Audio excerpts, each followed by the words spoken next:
Greetings. Good evening. Good Monday evening. Meditation Mondays, episode 9. How you guys doing? Should let me know sometime. I hope that you guys are enjoying these. Um, it's difficult to tell sometimes, but yeah, I'm enjoying doing them, and I guess that's the point.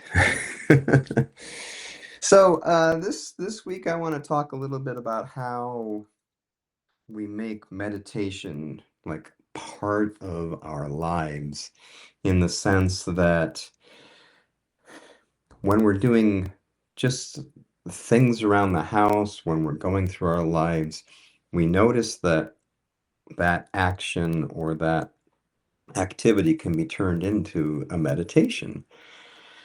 And I did a retreat many, many, many years ago, probably like 20 years ago. And I remember this moment vividly. It was maybe like 3 or 4 days into the retreat, and I'm thinking, you know, everything that I do here is a meditation. Walking from my bedroom to the meditation hall, eating, um, and walking outside and listening to the Dharma talks and not trying to create my own story about what the teacher was saying. So it just struck me that, with almost everything that we do, and I say almost because I'm a human being and I can't do this all the time. uh, but with almost everything that we do, we can use it as a means of becoming aware and a means of being in the moment and in the now time, as opposed to projecting forward or thinking to the past. And again, I will pull my yoga practice into this. This is what yoga is all about. So when you're in that pose, your mind isn't in the future and it's not in the past. It's present with that pose, with that asana. Otherwise, you're going to hurt yourself and, fall out of the pose or, maybe just not be aware of doing the pose effectively. So, yeah, I wrote an article about this on Substack today, and you can read about that. But just a couple of examples. One of them would be while we're eating. A lot of us, me included, you get a meal and you're talking to your family or your friends who you're eating with, or even if you're eating by yourself, maybe, I do this all the time. I do the crossword while I eat my breakfast. So my mind is not on what I'm eating.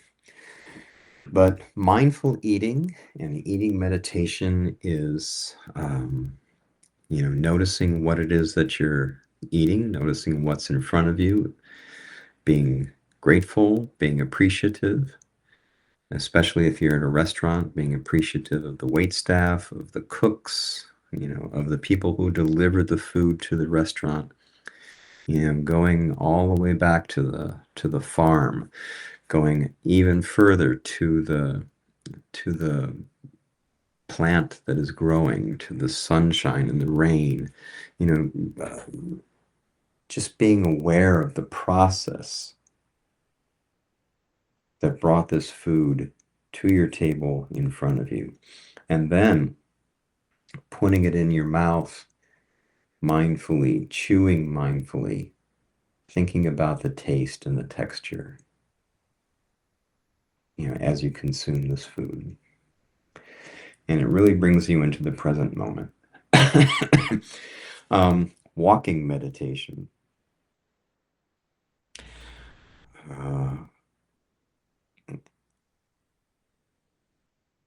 The simple thing about walking meditation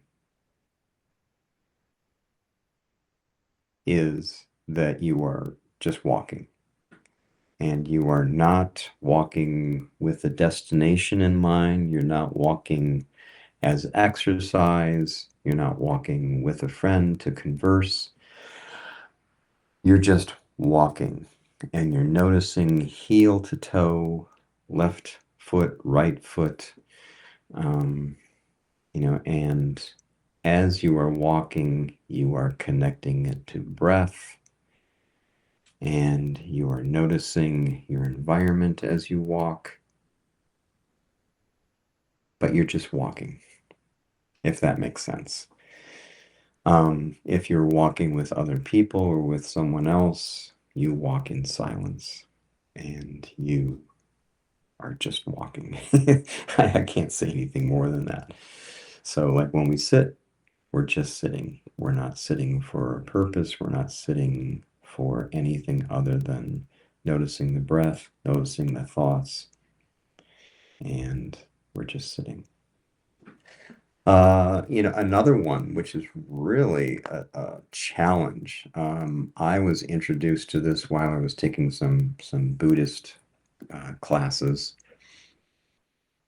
The meditation or the practice of deep listening. Wow, it was really eye-opening.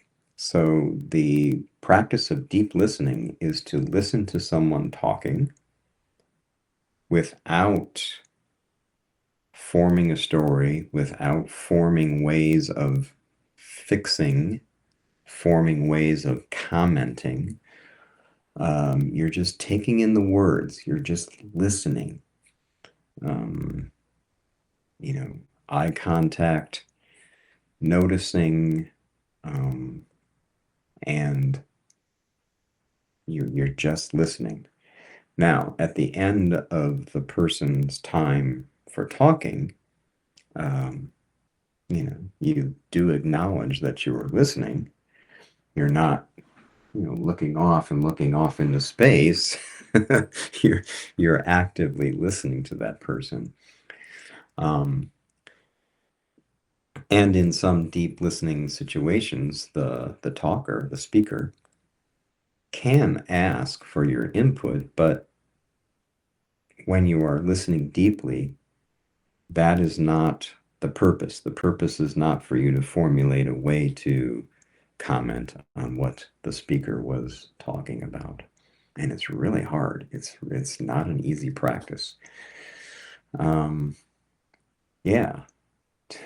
So, but the point I'm trying to make here is that a lot of the things that we do, tying your shoes, mowing the lawn, you know, whatever mundane thing that you're doing, um, cooking, ooh, baking bread. I love to bake bread. I'm a bread baker. And that moment when I'm folding the bread and stretching the gluten is meditative for me. Just stretching it, turn, stretch and fold, turn. And how long is that? It takes maybe a minute to do eight stretch and turns. And I put the lid back on and set the timer and then do it again in 20 minutes. It's an amazing way to be present.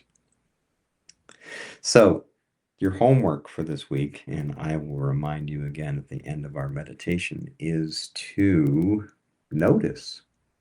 Notice when you can use an activity to meditate and bring yourself into the present moment. Yeah. Even when you're like waiting for the bus, waiting for someone to arrive, waiting is a great way to create a meditative practice, a meditation practice.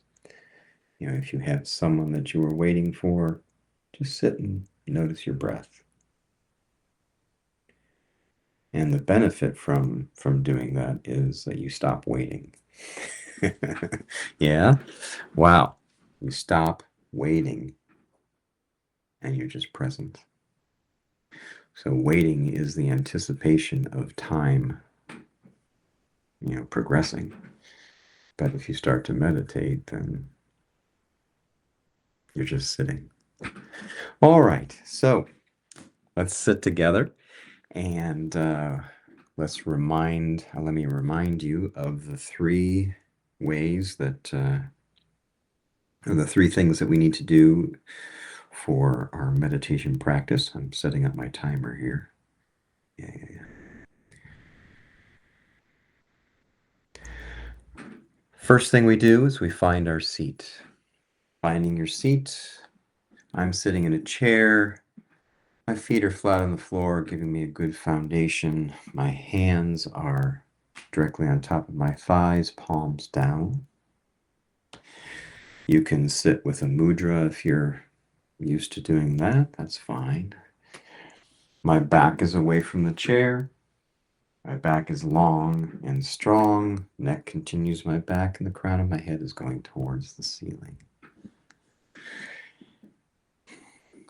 Number two, next thing we do is we find our breath, breathing in through the nose and out through the nose, and noticing the air at the tip of our nose. Coming in and going out. And the breath is our anchor. The breath is what we come back to. The breath is our constant. It is, what we are meditating around. It is our focus.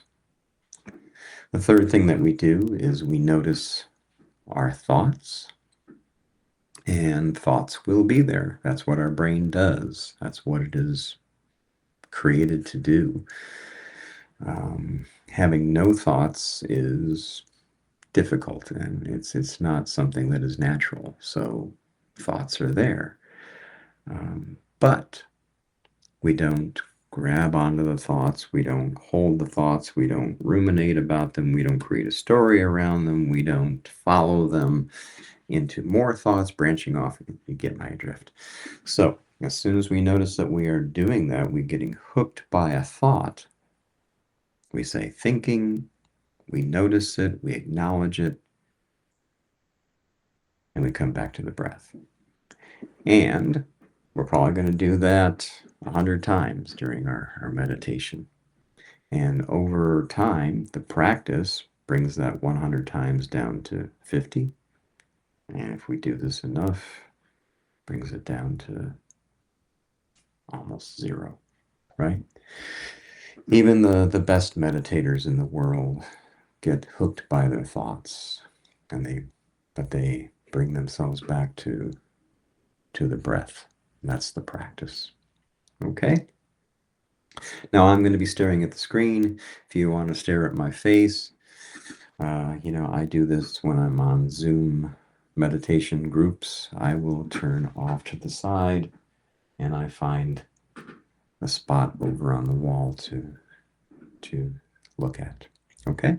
So we're going to meditate for 15 minutes and going to hear my bell. So as soon as the bell starts, find your breath, find your seat, notice the thoughts, and come back to your breath.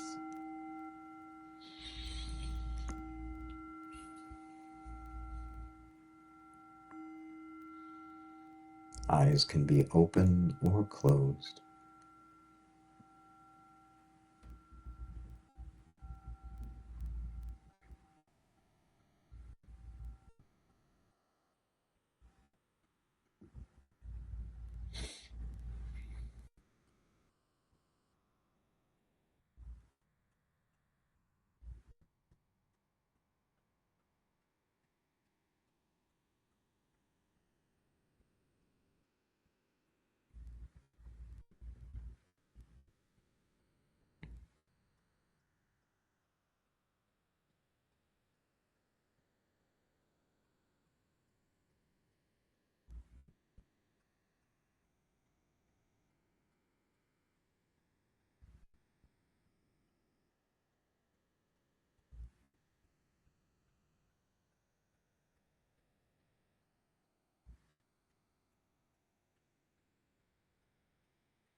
Taking a deep breath.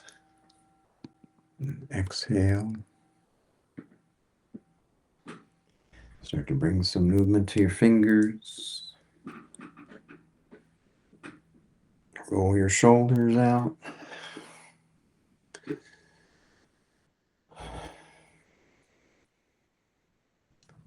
Thank you for sitting with me. And remember, your homework is to